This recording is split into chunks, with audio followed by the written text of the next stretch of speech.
ఇలాంటి కోరిక ఎవరికుండదు చెప్పండి? వాళ్ళ బాడీని మంచి షేప్లోకి తీసుకురావాలని ఎవరికుండదు? తన మైండ్ని తన హ్యాండిల్ చేయాలని ఎవరికుండదు? తను కోరుకున్నట్టు లైఫ్ తనకు కావాలని ఎవరికుండదు? ఇలా అనుకునేవారు వాళ్ళకి తిరిగి ఇదే క్వశ్చన్ వేస్తే వాళ్ళు ఇచ్చే ఆన్సర్ ఏంటో తెలుసా?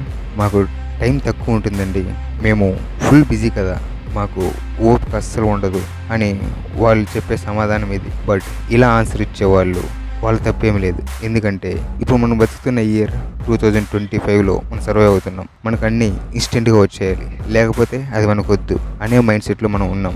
ఆర్డర్ పెట్టే ప్రతి వస్తువు ముందైతే నెలలు పట్టేది, కానీ ఇప్పుడు 1 వీక్, అది కూడా ఇంతకుముందు సంవత్సరం. బట్ ఇప్పుడు 10 మినిట్స్లో మన ముందు ఉంటుంది. అది ఏ డెలివరీ అయినా 10 మినిట్స్లో మన ముందు తెచ్చేస్తారు. మరి ఇంత ఫాస్ట్గా జరిగాయి. ఈ టైంలో మన మైండ్ కూడా అంతే ఫాస్ట్గా ప్రతిదీ కోరుకుంటుంది. కానీ మన మైండ్కి తెలియంది ఏంట్రా అంటే అవి టెక్నాలజీ మాత్రమే స్పీడు, బట్ హ్యూమన్ గ్రోత్లో కాదు. కొంచెం కన్ఫ్యూజ్గా ఉంది కదా, చెప్తాను, జాగ్రత్తగా ఉండండి, క్లారిటీ వచ్చేస్తుంది. మరి ఇంత ఫాస్ట్గా అలవాటు పడ్డ బ్రెయిన్ ఎక్సర్సైజ్ చేయడానికి, హెల్దీ ఫుడ్ తినడానికి, బుక్స్ చదవడానికి, త్వరగా నిద్రపోవడానికి ఇష్టపడదు. బికాస్ నానో టెక్నాలజీ నుంచి ప్రస్తుతం గ్రోత్ AI దాకా వచ్చాం, కానీ మన మైండ్ డిసిప్లిన్ మనం నేర్పించలేదు. టెక్నాలజీ వాడుతున్నాం కానీ మన గ్రోత్ని ఆపేసుకుంటున్నాం. సరే, బాగుంది, బాగా చెప్పావు. ఇప్పుడు మనం డిసిప్లిన్గా ఎలా ఉంటే మన మైండ్ మన మాట ఎలా ఉంటుందో అది చెప్పు రెడ్డి అంటే చెప్తా. అందులో నెంబర్ 1, రిజల్ట్స్. స్విగ్గీలో ఆర్డర్ పెట్టినంత స్పీడ్గా 10 మినిట్స్లో రావాలంటే కుదరదు. దానికి ఒక టైం పడుతుంది. ఫర్ ఎగ్జాంపుల్, మీకు మీ బాడీ మంచి షేప్లో రావాలని ఆశపడుతున్నారు. సో దానికి మీరు ఫస్ట్ రోజే మోటివేషన్తో జిమ్తో వెళ్ళి 1 ఇయర్ ప్లాన్ తీసుకొని, జిమ్ షూట్స్ కొనుక్కొని, సప్లిమెంటరీ ప్రోటీన్ పౌడర్ కొనుక్కొని, డ్రై ఫ్రూట్స్ కొనుక్కొని, హెడ్సెట్ పెట్టుకొని మోటివేషన్తో జిమ్ చేస్తే ఒక్కసారిగా మీరు అనుకున్న బాడీ షేప్ రాదు. మీరు ఎంత ఫాస్ట్గా ఈ జిమ్ మొదలుపెట్టారో అంతే ఫాస్ట్గా స్టాప్ చేసేస్తారు. ఏదైనా సరే కొద్దిగా చిన్నగానే స్టార్ట్ చేయాలి.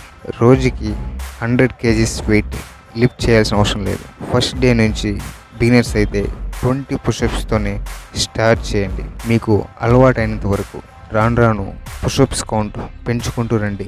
డైలీ మినిమం 20 పుషప్స్ చేయండి. మ్యాక్సిమం ఇంతకుముందు రోజు ఎన్ని పుషప్స్ చేశారు దానికన్నా ఒక్కటి ఎక్కువ చేయండి చాలు. అలాగా ఎర్లీ మార్నింగ్ 4 AM-కి 4:40కి లేయాల్సిన అవసరం లేదు. ఇన్స్టెంట్గా డెస్టినేషన్ తీసుకోకండి. ఫస్ట్ నుంచి అయితే 6కి లేవడం అలవాటు చేసుకోండి. తర్వాత 21 డేస్ తర్వాత 5:30కి లేవడం అలవాటు చేసుకోండి. తర్వాత 5కి లేవడం అలవాటు చేసుకోండి. ఇలా కొంచెం కొంచెం మీ ఎర్లీ మార్నింగ్ని లేవడానికి సిద్ధం కండి. అలాగే నాలెడ్జ్ విషయానికి వస్తే ఫస్ట్ రోజే general knowledge books, Nietzsche books, Sigmund Freud, Ayn Rand books, Osho, Vivekananda, rich dad poor dad, ఇలా అన్ని బుక్స్ ఒకే రోజు చదివేస్తాను అని నినాదం పెట్టుకోకండి. రోజుకి 10 పేజెస్ చదవండి చాలు. అదే మిమ్మల్ని కొన్ని రోజుల తర్వాత ఒక బుక్ చదివేంతలా ఇంట్రెస్ట్ వచ్చేలా చేస్తుంది. సో మీరు ప్రతిరోజు 1000 అడుగులు నడవాల్సిన అవసరం లేదు. కనీసం 100 అడుగులైనా వేయండి. 50 పుషప్స్ తీయకపోయినా పర్వాలేదు, కనీసం 20 పుషప్స్ అయినా తీయండి. 100 పేజెస్ చదవడానికి టైం లేకపోతే కనీసం 10 పేజీలైనా చదవండి. సాకులు వెతుక్కోకుండా ప్రతిరోజు డిసిప్లిన్గా శ్రమించడానికి అలవాటుగా మార్చుకోండి. కొంతకాలం తర్వాత మీ గ్రోత్ని, మీ డిసిప్లిన్ని, మీ కన్సిస్టెన్సీని చూసి మీరే సర్ప్రైజ్ అవుతారు. Thank you. Signing off, ready.